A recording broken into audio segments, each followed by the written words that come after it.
It took 5 whole years after Alien Fireteam Elite, also known as AFE, to finally get a sequel on the market. I spent a massive amount of time on the first game. Back then, it was published by Focus Entertainment and sold at a budget price.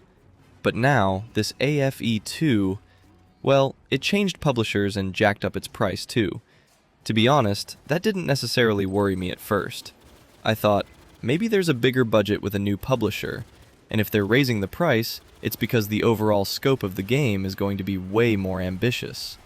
Well, as you've seen from the thumbnail and the title of this video, we are light years away from my expectations. I'm sharing my raw first impressions with you because the publisher didn't send me a review key, even though I've been in touch with them for months. So, I didn't get the chance to put together a launch review. That means you're getting my hot take after spending a few hours with the game, since I had to buy it like everyone else just to give you my thoughts, for anyone who might be interested. Welcome back to the Gamers Corner channel, where I bring you reviews and preview videos for all the latest releases. Now, even though this video isn't a full review, I haven't finished the campaign, I'm still going to walk you through it using the same structure I usually use in my videos. So, let me start with the visuals. I was genuinely hoping for a visual upgrade 5 years later, especially for a game that costs more. Unfortunately, well, we're looking at the exact same thing. It's barely any prettier. Whether it's the weather effects or the lighting outdoors, especially the lightning striking the planet we're on, it's really, really unconvincing. Even inside our ship, the Endeavor, there's no real evolution. There's also zero effort put into presentation. You arrive, you get a few lines of dialogue with your officers, but there's no narrative polish or cinematic effort for launching missions. You show up. Honestly, there isn't even any effort in the loading screens. It's literally just a still image and then, boom, you're on the planet. You don't even see the ship fly out like in Destiny or similar games. It feels super old school. You're on the Endeavor. You pick a mission, you get a loading screen, and boom, you've arrived.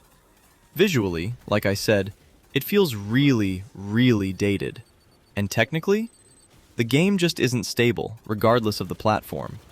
I'm on the official Discord with plenty of other players who were waiting for this game, and man, there are so many issues even on consoles, including the PS5 Pro.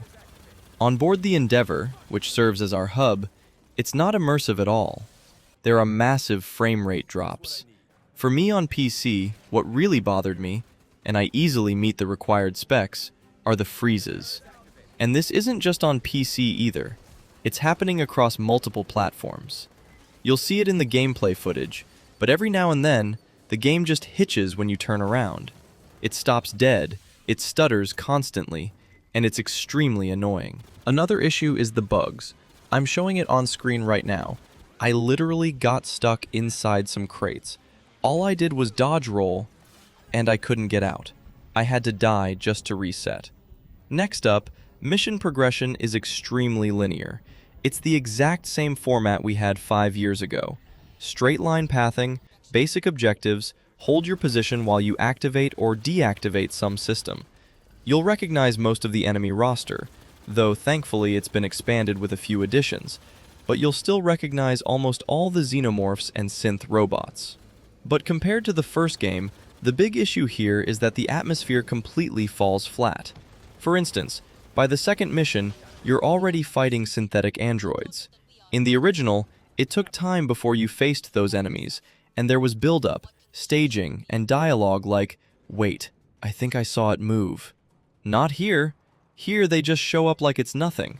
Everything goes to hell immediately, throwing you straight into action. It's a much more fast-paced version, quote-unquote, with zero effort put into tension or atmosphere for an Alien game. I'm deeply disappointed by that. On the gameplay side, there are also very few changes. We get the same class system, including classes we already knew, along with a grid puzzle perk system similar to the first game. Basically, you have a large grid where you slot in mods to upgrade your abilities, give them different effects, add extra health, and so on. Each puzzle piece takes up space on your grid. The more experience you earn with a class, the larger that grid becomes, allowing you to build a much stronger character. You also gain experience points tied to your weapons, just like in the first one. So these systems are recycled straight from Game 1, upgrading optics or magazines at the gunsmith, and so on. The game keeps the exact same interface, progression systems, everything. And that's the core issue with this release. There are zero real changes to justify a price hike like this. Another thing that bugged me and broke immersion. Occasionally, you shoot an enemy, kill them, and their ragdoll body just launches into the sky. It looks super bizarre, and it completely breaks the immersion, which is already hanging by a thread. As for other changes, squad sizes went from 3 players to 4, so sure, why not? There are 15 missions in total. From what I tested, each mission takes about 30 to 40 minutes on standard difficulty. Of course, to grind out your class, you'll bump up the difficulty levels to get better rewards. But since your character is stronger anyway, it feels pretty much the same. We are light years away from the level of polish you get in games like Helldivers 2 or Space Marine 2. Honestly, it feels like a massive DLC sold at full price, and I find that really hard to justify. Plus, it uses peer-to-peer connections, so stability-wise, you'll get lag spikes depending on the host's internet. If the host leaves, I don't know what happens yet because I haven't run into that exact issue, but I wouldn't be surprised if it ruins the mission for everyone. We'll see if they have host migration or something, but that's another concern. They were hyping up Day 1 voice chat beforehand, and guess what? It was disabled at launch. So they're clearly having technical issues on that end too. It says temporarily disabled, meaning you can't communicate in-game at all. There isn't even a text chat, which was super disappointing.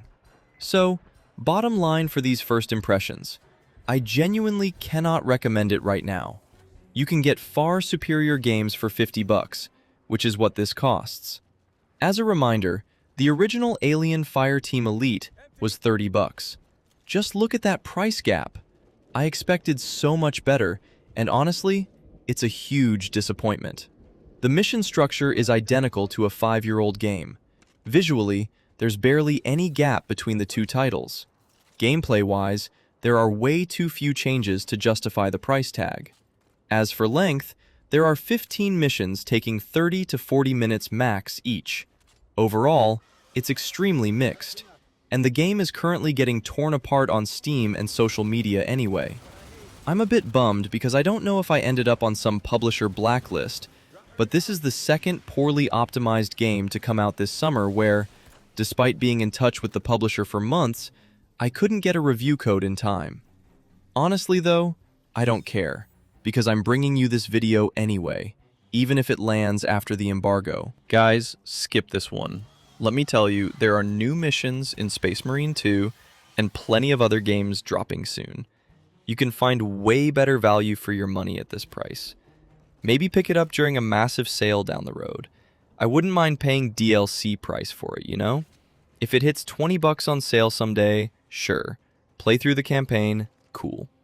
But right now, at $50, with bad optimization, frame rate drops, and barely any new content, it's really hard to defend. To me, it's unjustifiable. So that's my breakdown for this video. I hope you enjoyed it. If you have any thoughts or observations, let me know down in the comments. What did you think of the original AFE? Were you waiting for AFE 2? Drop a comment below and let's talk. Alright, catch you all very soon. This was John for Gamers Corner. Ciao!